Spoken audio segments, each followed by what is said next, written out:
ભાવનગર મહાનગરપાલિકાની સાધારણ સભા મેયર ભરતભાઈ બારડના અધ્યક્ષ સ્થાને મળી હતી, જેમાં વિરોધ પક્ષના ભરતભાઈ બુધેલિયાએ અકવાડા મદ્રેસામાં કરેલા ડિમોલેશન શા માટે કર્યું તેવો પ્રશ્ન ઉઠાવ્યો હતો, જેને લઈને ભારે હોબાળો મચ્યો હતો। જો કે અધ્યક્ષ દ્વારા વારંવાર બેસી જવાનું કહેવા છતાં કોર્પોરેટરો બેસતા ઓપી ના હોય, જેથી અધ્યક્ષે ગાર્ડને બોલાવીને વિરોધ પક્ષના કોર્પોરેટરોને બોર્ડની બહાર કાઢ્યા હતા।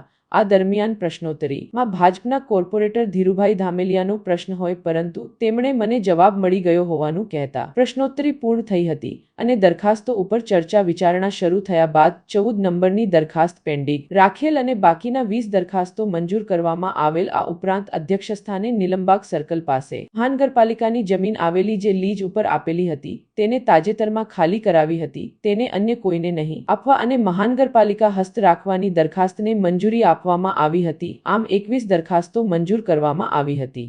અધ્યક્ષ સ્થાનેથી વધારાનું એક કાર્ય લેવાનું છે।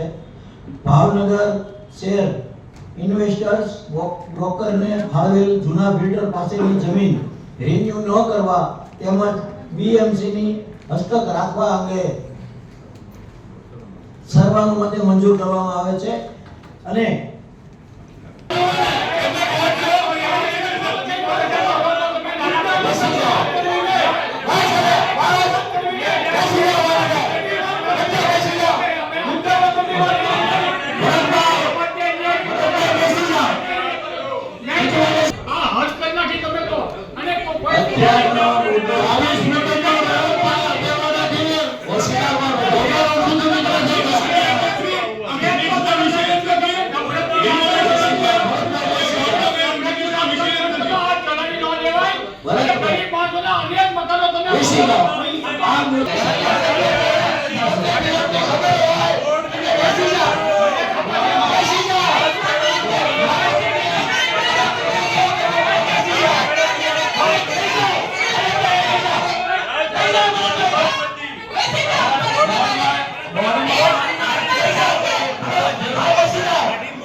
ભાવનગરની પ્રજા જેમ જાણે છે તેમ મદ્રેસાનું ડેમોલેશન કોઈ પણ ગેરકાયદેસર હોય તો ડેમોલેશન થવું જ જોઈએ, એમાં કોઈ સવાલ જ નથી। પણ જ્યારે બેધારી નીતિ થતી હોય, જ્યારે ધર્મની રાજકારણ થતું હોય, નાત જાતનું રાજકારણ થતું હોય તો કોંગ્રેસ પાર્ટી હંમેશા એનો વિરોધ કર્યો છે। કોઈ પણ ધર્મ કે કોઈ પણ નાત જાતિ આખરે તો ભારતનો નાગરિક છે।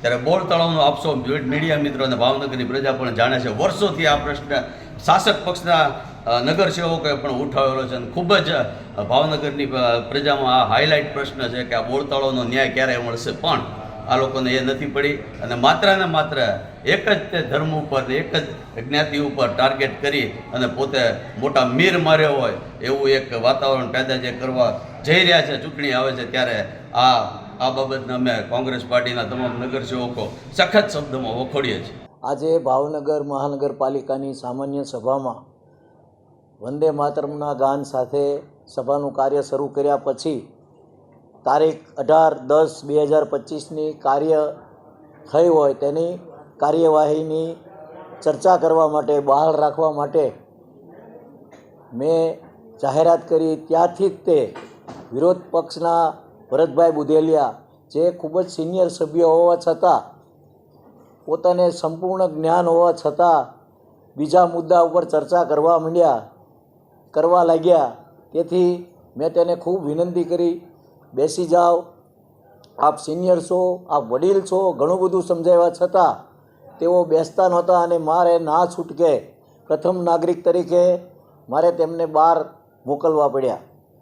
આ પછી પ્રશ્નોત્તરીનો સમય શરૂ કરવામાં આવ્યો. પ્રશ્ન ધીરુભાઈનો પહેલો હતો, ધીરુભાઈ ધામેલિયાનો, તો એમને જવાબ મળી ગયો એવું કહેવામાં આવ્યું. તેથી તેનું કાર્ય પૂરું થયું અને આ પછી 3 પ્રશ્ન જયદીપસિંહના હતા, તે હાજર નહીં હોવાથી તે કાર્ય કરવામાં નથી આવ્યું. પણ કાર્ય નંબર 1થી 21 સુધી સર્વાનુમતે મંજૂર કરવામાં આવ્યા છે અને એક અધ્યક્ષસ્થાનેથી પણ કાર્ય મંજૂર કરવામાં આવ્યું છે.